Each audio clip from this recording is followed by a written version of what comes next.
नमस्कार, जय माता दी। मैं हूँ एस्ट्रो वास्तु एक्सपर्ट सावी सिंह।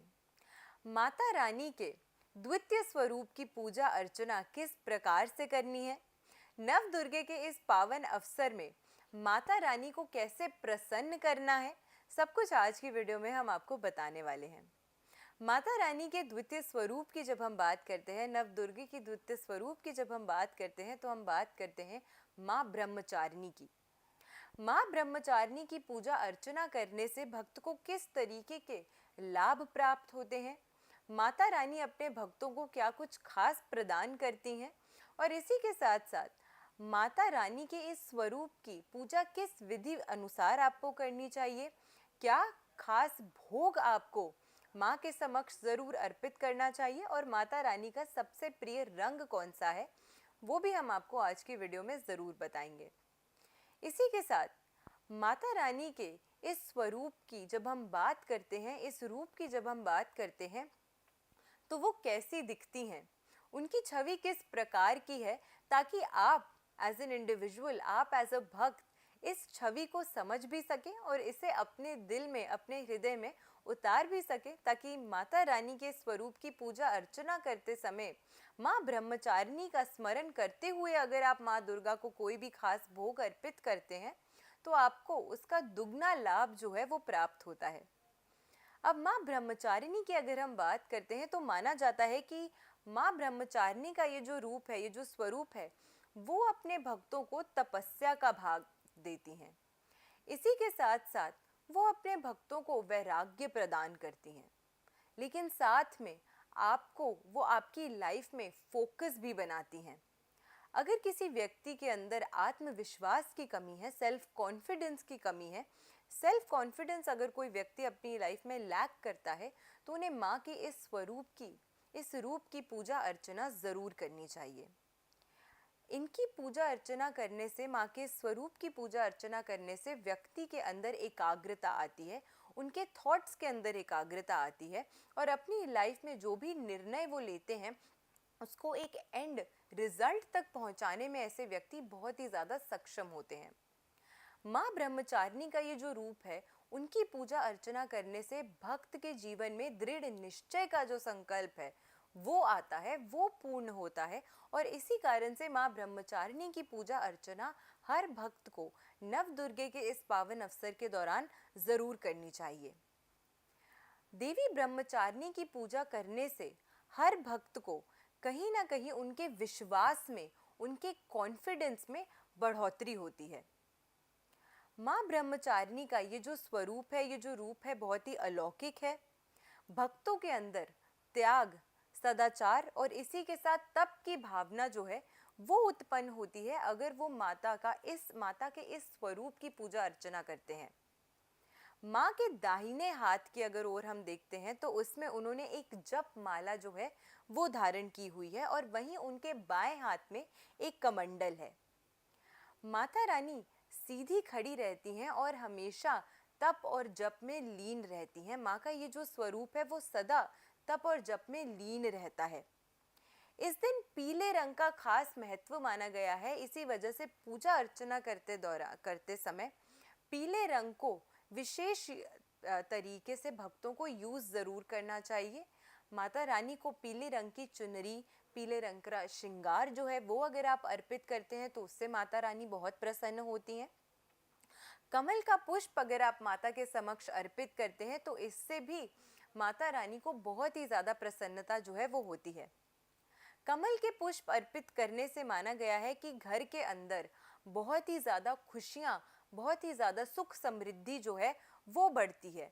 तो इसी वजह से अगर आपको ऐसा लगता है कि आपकी फैमिली में एकाग्रता नहीं है, तो माता रानी, माँ ब्रह्मचारिणी के समक्ष अगर आप एक कमल का पुष्प अर्पित करते हैं, और आपकी जो भी मनोकामना है कि फैमिली में एकाग्रता आए, फैमिली एक साथ रहे, फैमिली के बीच में, परिवार के सदस्यों के बीच में खुशियाँ और प्रेम का जो माहौल है वो बना रहे, तो इस प्रकार से अगर आप माँ ब्रह्मचारिणी की पूजा करते हैं, तो बहुत ज़्यादा लाभ जो है वो आपको प्राप्त होता है।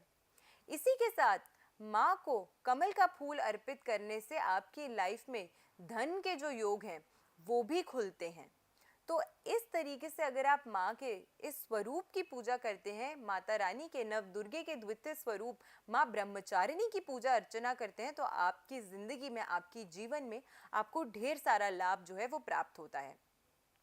नव दुर्गे का दूसरा स्वरूप जो है वो मंगल ग्रह का नियंत्रण करता है, और इसी कारण से अगर किसी भी व्यक्ति के जीवन में मंगल दोष से जुड़ी हुई समस्याएं हैं, तो ऐसे व्यक्ति को माँ ब्रह्मचारिणी के इस रूप की पूजा अर्चना द्वितीय तिथि के दिन नवरात्रि के जरूर करनी चाहिए। इससे बहुत अधिक लाभ जो है इस व्यक्ति को प्राप्त होगा अपनी जिंदगी में।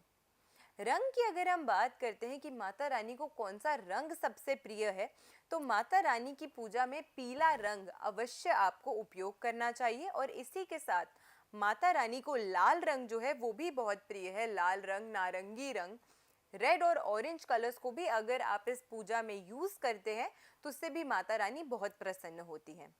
भोग की अगर हम बात करते हैं कि माता रानी को भोग कौन सा अर्पित करना चाहिए, तो ऐसे में शक्कर का भोग अगर आप माता रानी के समक्ष रखते हैं, या फिर अगर आप माता रानी को पंचामृत का भोग लगाते हैं, तो इससे भी माता रानी का ये जो स्वरूप है, माँ ब्रह्मचारिणी का ये जो रूप है, वो बहुत प्रसन्न होता है, और आपके जीवन में हर प्रकार से जो दिक्कतें आ रही हैं, स्पेशली मंगल दोष से जुड़ी हुई जो दिक्कतें आ रही हैं, वो सभी दूर होती हैं, खत्म होती हैं।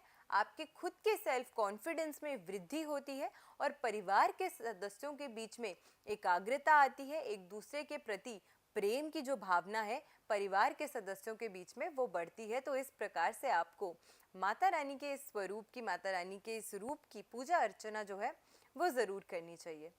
अब आखिरी चीज़ कि बीज मंत्र कौन सा है जिसका जाप आपको करना चाहिए, ताकि माँ ब्रह्मचारिणी को आप और भी ज़्यादा अच्छे से प्रसन्न कर सकें, उनके और ज़्यादा नज़दीक जो है वो आप पहुँच सकें। माँ ब्रह्मचारिणी का बीज मंत्र है ओम ऐं ह्रीं क्लीं ब्रह्मचारिणे नमः।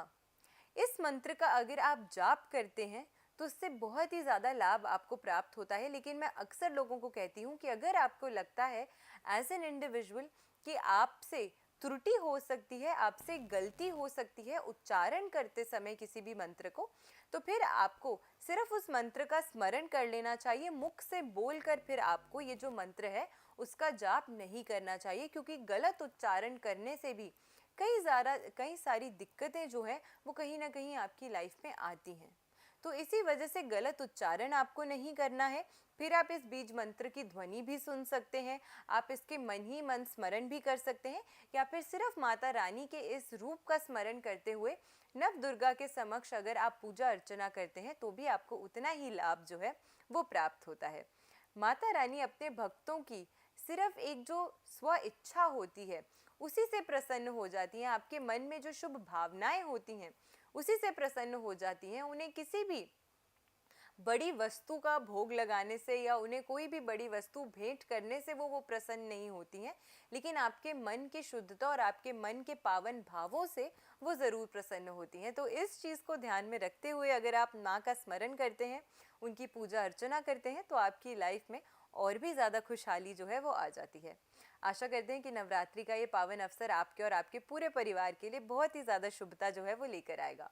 आज की वीडियो अगर आपको अच्छी लगी हो तो ज़्यादा से ज़्यादा लोगों तक इस वीडियो को शेयर ज़रूर कीजिएगा, और हम और वीडियोस लाएंगे जिसमें हम आपको यही बताने वाले हैं कि माता रानी के हर स्वरूप को किस तरीके से आपको प्रसन्न करना है, और क्या कुछ खास वरदान माता रानी अपने भक्तों को देती है अगर आप उनके स्वरूप की, उनके प्रत्येक स्वरूप की पूजा अर्चना करते हैं। वीडियो अगर अच्छी लगी हो तो ज़्यादा से ज़्यादा लोगों तक शेयर ज़रूर कीजिएगा, और ऐसे ही अपना प्यार हमारे चैनल तक पहुंचाते रहिएगा। ऐसी बेहतरीन वीडियोस के साथ फिर से हाजिर होंगे हम इसी चैनल पे। आशा करती हूँ आपका दिन शुभ रहे। नमस्कार, जय माता दी।